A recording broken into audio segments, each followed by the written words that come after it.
and its value. I think it ties everything in.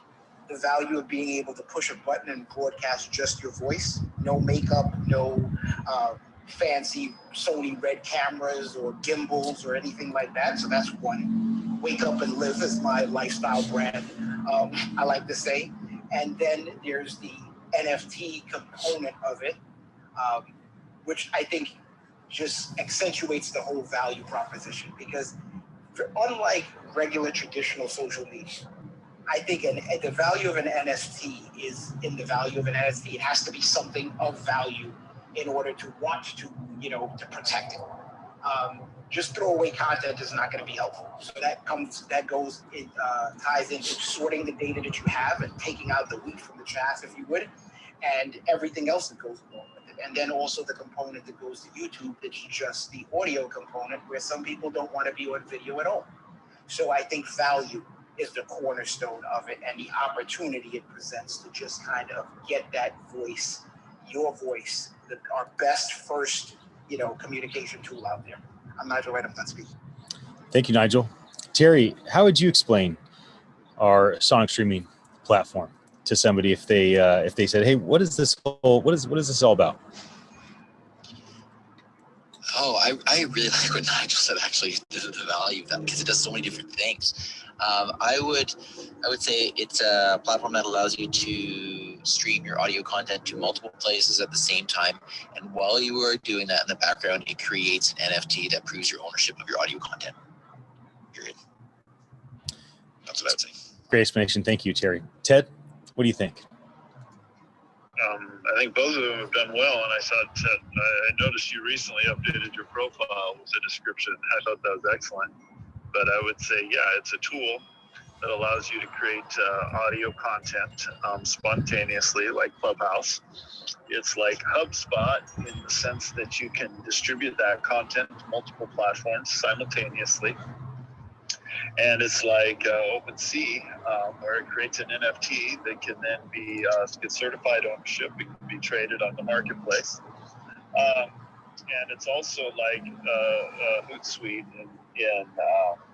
in the sense that it can curate your content, break it down into smaller pieces of content to distribute in different venues of social media, like Twitter and Instagram, Facebook, LinkedIn, in short bite-sized pieces to address the issue of discoverability.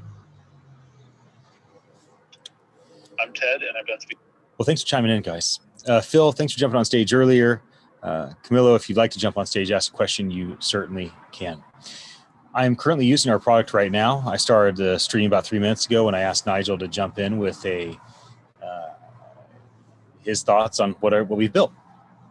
Now, I described this here on Clubhouse, where I do these AMAs and demos, that we record, we create NFTs, and we stream to Amazon's Lexi and YouTube. I think the simplistic explanation of it's like radio, the flea market, and the post office is pretty intriguing, because it really makes people think like, oh yeah, radio, that's live audio. And okay, so you got the flea market, so that's a marketplace where you can, buy and sell stuff. And then you have the post office, like mass distribution with analytics. For techies, obviously, Clubhouse is a good example of social audio. Dapper Labs is a good example of an NFT marketplace where NFTs are automatically created and sold. And then, of course, HubSpot, a distribution analytics center. So we've just been trying to keep this simple. I think the thing I've come to realize as we've built this for the last several years is it's really easy to get techie about what we've built. And, we just came off finishing this very thick, heady white paper. And with all that going on, we just recognize that this product needs to be simple. It needs to be like turning on a light switch. It needs to be like running water. Now, in some areas, we've achieved some of those things with our automation, but in other areas, we still have a long way to go. And so I have to make sure I keep the big benefits in place. Like for Nigel, it's simple. It adds value, right? For Terry, like I can do more with my old content and do more with new content with this tool than I could have done previously, right? For Ted, like I have an audience, they want to hear what I have to say, and I need to reach them where they're at. And there's also an ability for me to engage my audience in a different way with the NFTs. And so there's certainly a lot of benefits. And ultimately, what we're trying to do is we're trying to create the ultimate communication tool, right? The Gutenberg printing press for the digital age. We want people that are content creators and content consumers to get more using our tech platform as we build a decentralized autonomous community than they would get otherwise from the current big tech environments. Nigel, Ted, and Terry, before I wrap the room up, do any of you have a question for me? I mentioned that we've had a lot of upgrades to our platform during the last several weeks. We just had a major upgrade just again last night. And so we keep rolling out one piece of V2 at a time because we don't have massive number of users to where we don't have to be worried about upsetting, like Clubhouse would upset 10 million people if they released one piece at a time. But for us, it's like, it makes it easy for us to do the live testing. But Terry, Nigel, Ted, any question for me or for us or for our team? I meet with our whole tech team tomorrow morning to go over the details of all that we've done to transition. I just guess anything with the new updates that would help with best practices. Like I said, I know the desktop version works exceptionally well. I mean, I don't think there's ever been a time I pushed that button and it didn't work exactly as it should. Granted, it's a beta, but anything you can share that you feel like it would have improved that connectivity, or any areas we should stay clear of, just in terms of best practice. And I will say this: I have tested it on old devices, new devices, Android, Apple, computers, the whole gamut, and it pretty much works on all of them. Some better than others, just because of the age of it. But for the most part, as advertised, that piece does work. So any feedback there or best practices you can give would be helpful. Yeah, I don't really think you need to be, concerned about something not working. I think from time to time, new tech doesn't work perfectly. And so when that happens, it's good for us to know, right? Taking screenshots, sending things in, you've been great about that. That's super helpful. But ultimately, everything has been working really, really well. From time to time, there's little things like it was either yesterday or the day before for a certain number of hours, one of the buttons that was the most important button wouldn't work. I'm like, what's wrong with our thing? So, I mean, things happen, but ultimately we have some really, really, really cool things that have been developed lately. So grateful for that. Ted and Terry, any questions, especially if there's a question I can relay over to our tech team as I meet with everybody tomorrow morning for the big update? I have a question that's not directly related, but Go ahead. it's an ask you anything. So how do you decommission an app or a skill that you've activated on Alexa or an Echo Dot? You just say to Amazon's Lexi, you say the name. I don't say the name because I'm broadcasting, so it might mess things up. You just say the name, and then you say, when you want to add a skill, you say enable. And when you want to remove a skill, I believe you say remove. Is that correct, Terry? You just say remove X skill, and then it will just remove it from your signed up skills. Is that correct, Terry? Is it remove or is it disenable? I can't quite remember.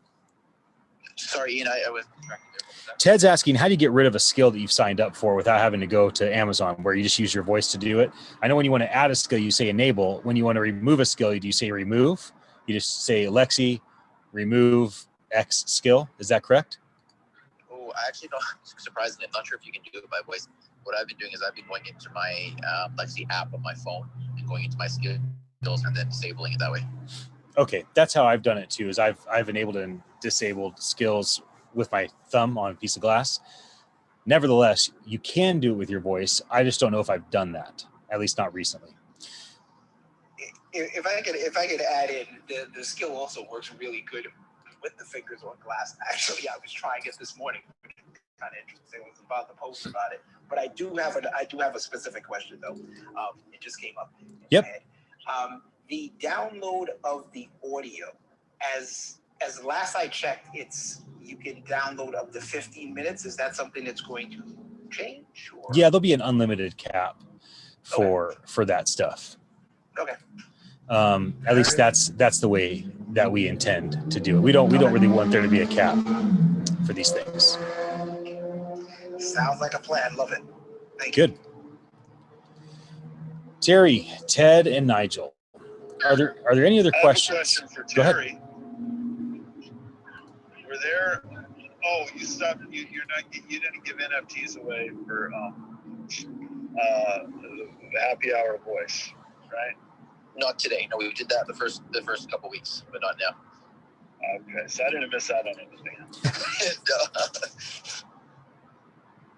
So the reason why we're not doing that is we did that for a couple weeks, Ted, and it was a great test. And now we're doing a couple weeks without doing it. We're looking at the numbers. We're looking at the engagement. We're looking at the difference. Do people like you ask, hey, where's the NFTs at? You know, we had some really, really wonderful benefits by doing it, but it also was a lot added to what we wanted to be an organic, free-flowing, easygoing room. And so this is just part of that test, and we'll just continue to navigate, where we go from here.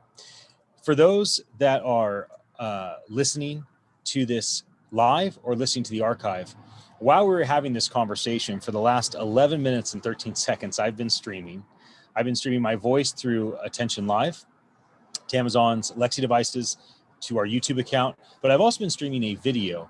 And while we're talking, I've been poking around our website, our back-end dashboard, showing the voice interface, showing how the voice interface affects Amazon's Lexi, showing the social media interface, how we tie it into YouTube, showing how we create tokens, NFT tokens in real time.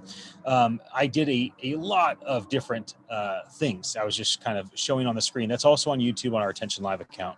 I am going to close the room out. So Phil, thanks for jumping on stage early, and happy to be here and happy to just answer questions for folks that are interested in what we're doing. I did not post these rooms on social media this time. And so I'll probably have to do that next time if I want to have a bigger audience with more people asking questions. I'll be doing this again on Friday, and I look forward to seeing all of you then. Have a very happy evening. See you all. everyone.